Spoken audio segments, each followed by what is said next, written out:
Historiador mundial. Queridos humanos del futuro, este mensaje pretende dejar constancia de cómo la humanidad aprendió a salvarse a sí misma, pero también para evitar que vuelva a caer en el abismo involutivo del que nos hemos librado recientemente. No importa mucho el año en que me encuentro, porque las fechas son irrelevantes y los calendarios cambian, son imprecisos. Basta decir que hace solo unos años estuvimos en el filo de la navaja, porque una secta esclavista estuvo a punto de destruir la casi totalidad de la humanidad. Pero los logros actuales, nuestra actual forma de vivir, pueden estar en riesgo en el futuro si surgen nuevamente esclavistas y acaso olvidamos esta reciente experiencia, que fue la culminación de 17 siglos de perversión sutil, gota a gota, de todos los valores naturales del individuo y por lo tanto del colectivo humano. Vamos con el resumen histórico.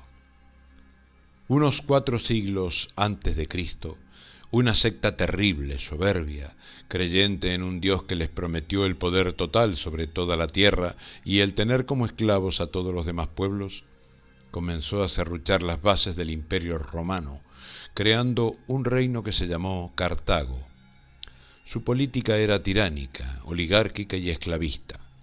Durante poco más de un siglo, Roma tuvo que luchar duramente para evitar que Cartago impusiera la economía del oro, que era egoísta, individualista, y daría lugar, luego, al llamado capitalismo, que reemplaza con el valor artificial y relativo el verdadero valor económico de todo pueblo, el trabajo.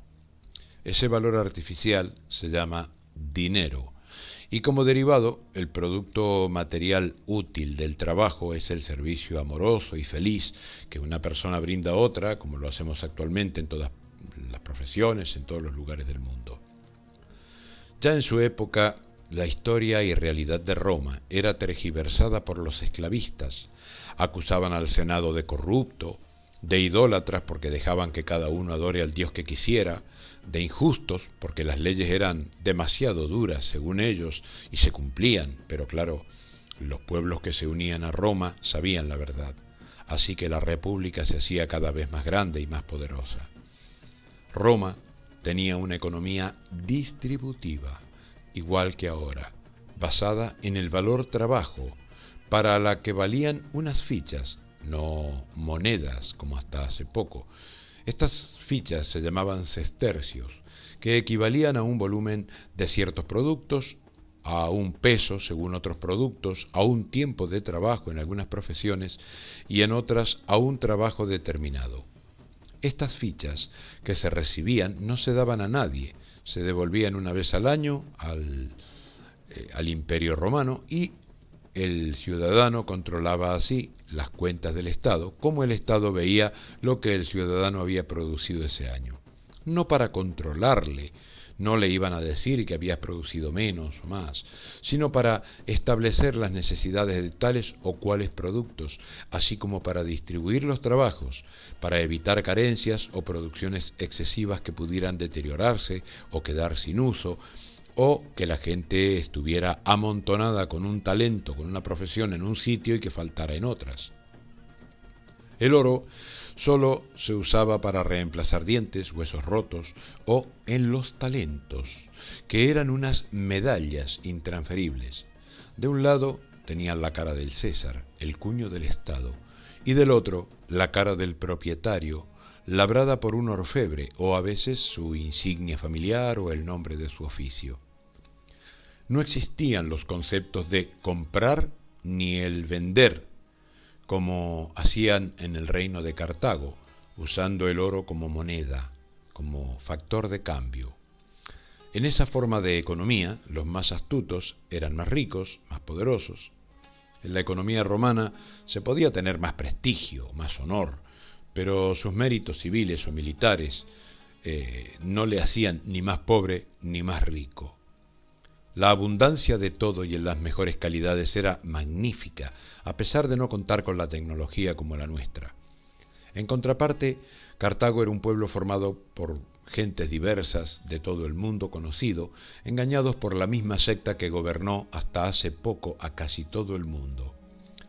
Roma venció en aquellas guerras, pero en el año 312 después de Cristo, un militar de la secta esclavista, hijo de otro militar infiltrado también en Roma, consiguió hacerse con el poder y batalló hasta conseguir, en el año 323, el total dominio de la República.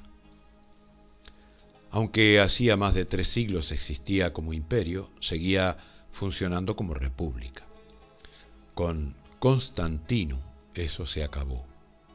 Fundó en el año 325 la Iglesia Católica, pero sólo para institucionalizar y dominar a los cristianos, no para protegerlos como contaron luego. Porque la esclavitud a que llevaron a la humanidad necesitó dar vuelta a toda la historia, engañar y confundir y generar ignorancia, hacer que no quede nada que diga a los pueblos cómo hay que manejar la política para evitar la esclavitud. Así que los esclavistas inventaron toda una historia falsa y degenerada de Egipto, de Roma, Grecia, Baalbek y otras civilizaciones. Es lo que conocimos luego como historia oficial. También se ocultó cuidadosamente que un año después de funcionar la Iglesia Católica en el año 326, Constantino creó la primera banca privada, la Banca Bizancia. Con ello, dejaron de valer las fichas llamadas sestercios y las medallas intransferibles llamadas talentos. Así que dejó de valer la economía del trabajo, la economía distributiva. En vez de solidaridad, empezó a reinar el egoísmo como que era hija de una herramienta terrible llamada dinero. Entonces, ya no había que trabajar en lo que a uno le hace feliz, en lo que uno realmente hará bien, porque es parte de su esencia personal, su talento, eso que uno siente que ha nacido para ello. Se fue perdiendo la importante regla de la vocación, porque la gente empezó a trabajar para ganar dinero y poder vivir, tener algunos placeres y muchos apenas para sobrevivir. Y ese dinero ya no lo manejaba el Estado, ni las asambleas locales, que eran por lo general formadas por las mujeres y sobre todo por las más ancianas. No, el dinero era manejado por la banca, unos señores a los que nadie eligió para mantener la riqueza de los pueblos.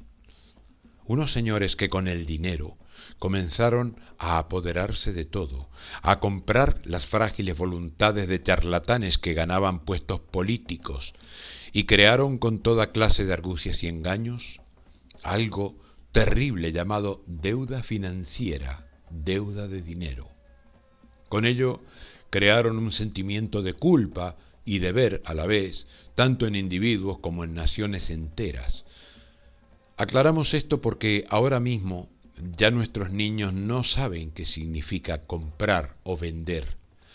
Comprar es hacerse propietario de alguien o de algo mediante una cantidad de dinero. Vender es desprenderse de algo o a alguien a cambio de una cantidad de dinero. Sí, porque en el esclavismo, de una manera o de otra, se han comprado y vendido las personas, es decir, se las ha cambiado por dinero. Inclusive, en estos 17 siglos pasados, existía algo que se llamaba prostitución, donde una mujer y luego también un varón tenían que vender su cuerpo, es decir, un tiempo, para que otra persona les use sexualmente, por dinero. Algo en realidad bastante abstracto, como un veneno sutil que limita la economía natural. Esta secta esclavista fue desde Constantino durante 17 siglos, apoderándose poco a poco de los pueblos mediante el dinero y agentes serviles. Muy raramente consiguió algún héroe hacerles frente, pero en 114 ocasiones los agentes de la secta esclavista fueron expulsados de las naciones. Así y todo, engañaron a los pueblos infiltrándose, como lo había hecho Constantino y su padre en Roma, hasta alcanzar puestos de poder. Crearon la aberración política llamada partidismo, con una derecha y una izquierda como extremos, y unos cuantos partidos aparentemente de centro o patrióticos, conservadores, revolucionarios, intransigentes, republicanos, socialistas, comunistas, feministas y una larga lista de nombres, pero al fin y al cabo más centros de división, de discusión estéril, de parásitos haciendo teatro para engañar a las masas, vivir de ellas y someterlas a sus intereses mezquinos y a los intereses nefastos y diabólicos de sus patrones. Es decir, que la secta que manejaba el mundo con el dinero logró, a lo largo de los siglos, ocultar la verdadera historia para que nadie comprendiera que existe una política natural, esta en la que vivimos ahora. Hicieron creer a la gente que los antiguos tenían esclavos, que eran brutos y brutales, en fin, que acusaron de esclavistas a todos los que les habían combatido con fervor. La tecnología avanzó, pero la evolución espiritual de las sociedades se invirtió. Hasta la mayoría de las religiones se pervirtieron a tal punto que acabaron siendo cómplices silenciosas